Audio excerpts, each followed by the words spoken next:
रात गहरी हो चुकी थी, आसमान पर सितारे झिलमिला रहे थे, मगर मेरे दिल में एक अजीब-सा बोझ था। कमरे में हल्की-सी रोशनी थी और मेरे फ़ोन की स्क्रीन पर हिरा नाम चमक रहा था। मैंने मुस्कुराते हुए कॉल रिसीव की और कहा, अस्सलाम वालेकुम। वालेकुम अस्सलाम, कैसी हो? ठीक हूँ। तुम्हें एक ज़रूरी बात बतानी थी। हिरा की आवाज़ में एक सनसनी थी, जैसे कोई बड़ा राज खोलने वाली हो। क्या बात है? मैंने धीमे से लहजे में पूछा। ज़ैनब तुम्हारे बारे में अजीब बातें की हैं। मेरे दिल की धड़कनें लम्हे भर को रुक सी गई, मगर मैं खामोश रही। वे कह रही थी कि तुम लोगों के सामने कुछ और होती हो और पीठ पीछे कुछ और। तुम्हारी दोस्ती में सच्चाई नहीं, तुम बस मतलब के लिए किसी के करीब हो जाती हो। मैंने गहरी सांस ली और एक लम्हे को दिल में चुभन हुई, मगर मैं जानती थी कि ये दुनिया ऐसी ही है। कुछ लोग दानिस्ता या नादानिस्ता नफरत के बीज बोते रहते हैं। अच्छा, फिर तुम्हें क्या लगा? क्या वाकई मैं ऐसी हूँ? मैंने धीरे से पूछा। हीरा कुछ लम्हे को खामोश रही, फिर जल्दी से बोली, नहीं मुझे तो नहीं लगता, मगर मैंने सोचा तुम्हें बता दूं। मैंने मुस्कुराकर पूछा, हीरा अगर तुम्हें कल मालूम हो किसी ने तुम्हारे बारे में कुछ कहा और वो बात तुम तक पहुंचे, कैसे महसूस करोगी? जाहिर है बुरा लगेगा। उसने फौरन जवाब दिया। तो फिर सोचो, अगर ज़ैनब ने कुछ कहा भी हो तो तुम्हें ये बात मुझ तक पहुंचाने की ज़रूरत क्यों महसूस हुई? क्या तुम्हें लगता है अगर वो बात सच भी हो तो मुझे इस बारे में जानना ज़रूरी था? ये सिर्फ हमारे दरमियान बदगुमानी जन्म दे सकता है। हिरा खामोश हो गई। शायद वो पहली बार इस पहलू पर सोच रही थी।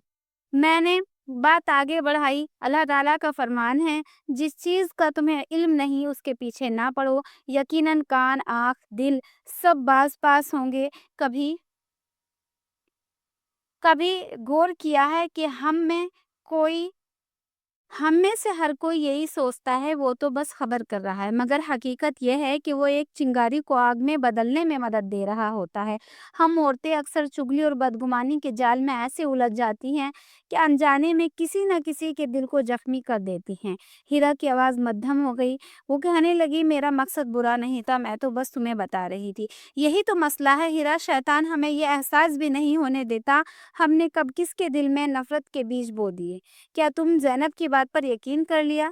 अगर मैं भी इस पर यकीन कर लूँ कि हमारे दिल में बदगुमानी पैदा नहीं होगी। हिरा के पास कोई जवाब नहीं था। शायद वाक़ई वो अपनी गलती महसूस कर रही थी।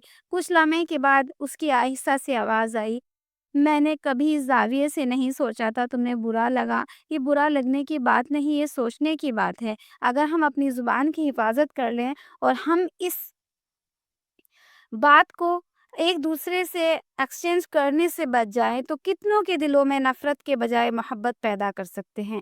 हिरा की आवाज़ में शर्मिंदगी थी। मैं वादा करती हूँ आइंदा कभी किसी की बात को आगे नहीं बढ़ाऊँगी। मैंने मुस्कुराकर कहा, बस यही शऊर हमें बदल सकता है। अगर हम खुद बदल जाएँ तो एक दिन ये दुनिया भी बदल जाएगी। फ़ोन बंद हो चुका था, मगर मुझे महसूस हो रहा था शायद आज एक दिल बदल चुका है। अगर एक दिल बदले तो कल कई बदल सकते हैं। अगर हम अपनी ज़ुबान की चिंगारियाँ बुझा दें तो शायद बहुत ही दिल जलने से बच सकते हैं।